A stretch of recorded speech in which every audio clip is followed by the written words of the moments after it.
warahmatullahi wabarakatuh. Apa kabar anak-anak ustazah semuanya? Alhamdulillah, baik-baik saja. Allahu Akbar. Nah, sekarang ini kita masuk pembelajaran bahasa Indonesia, yaitu tema 2, yaitu subtema 3 tentang kegunaan atau manfaat dari wujud benda, yaitu sudah kita pelajari dari subtema sebelumnya ya. Oke, nah alangkah baiknya sebelum kita memulai pembelajaran, kita berdoa terlebih dahulu ya, berdoa sebelum belajar. Bismillahirrahmanirrahim. Rabbi zidni ilman warzuqni fahman. Artinya, ya Allah, tambahkanlah ilmuku dan berilah aku pemahaman yang baik. Amin. Nah, ya, selanjutnya ini tentang bahasa Indonesia. Ini coba buka buku LKS-nya. Ini tentang subtema 3. Oke. Ini tentang kegunaan atau manfaat dari wujud benda. Ya, melalui sifatnya, melalui manfaatnya apa. Nah, kita Ustazah akan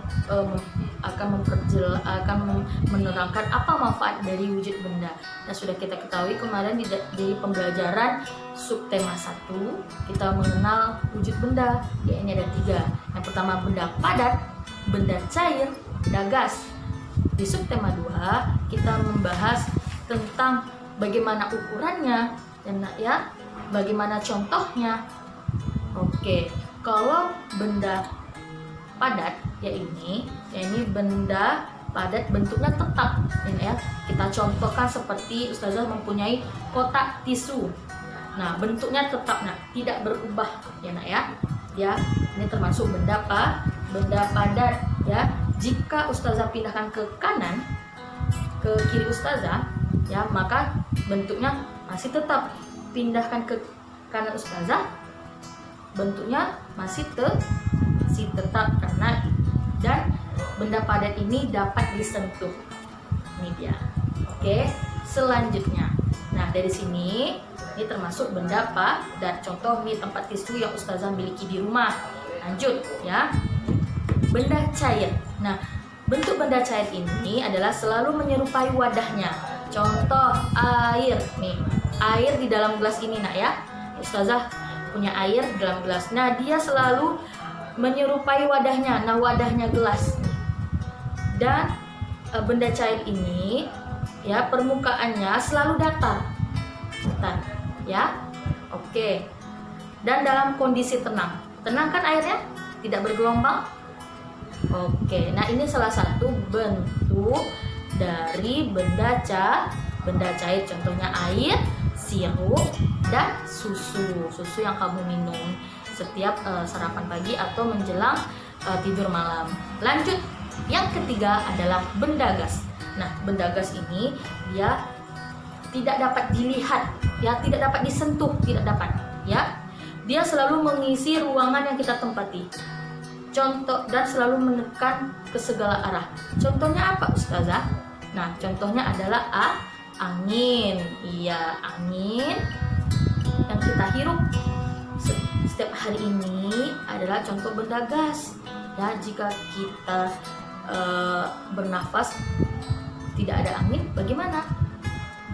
Tandanya kita tidak hidup, karena ini adalah termasuk benda gas, angin nak ya.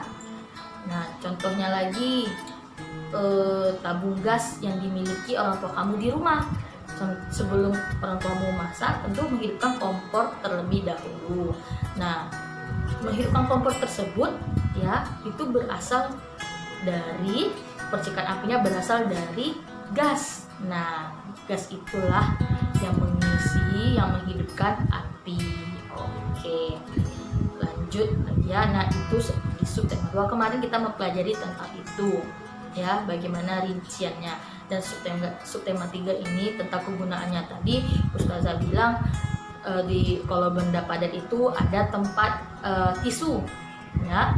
Kegunaan. Nah, kegunaan dari tempat tisu ini apa? Kegunaannya untuk meletakkan tisu agar rapi ya, tidak berserakan. Nih kegunaan tempat tisu. Lanjut, benda cair.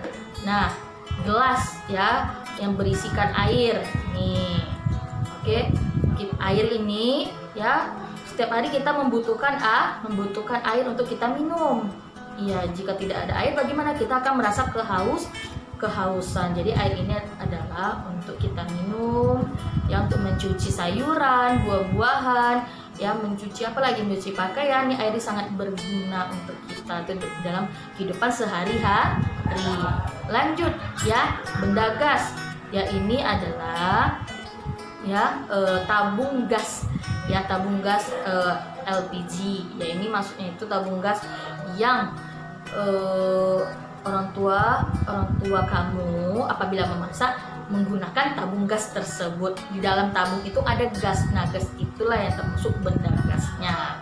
Oke, manfaatnya bisa untuk memasak, menghidupkan kompor untuk memasak. Oke. Nah, baiklah anak-anak ustazah semuanya. Nah, sekian dulu pembelajaran kita di subtema 3 ini, tema 2. Oke, tentang manfaat dan kegunaan dari wujud benda, yaitu benda padat, benda cair, benda gas. Oke, bagi anak-anak ustazah yang ingin bertanya atau kurang paham bisa japri ustazah di WA ya nak ya. Oke, ustazah akhiri dengan assalamualaikum warahmatullahi wabarakatuh.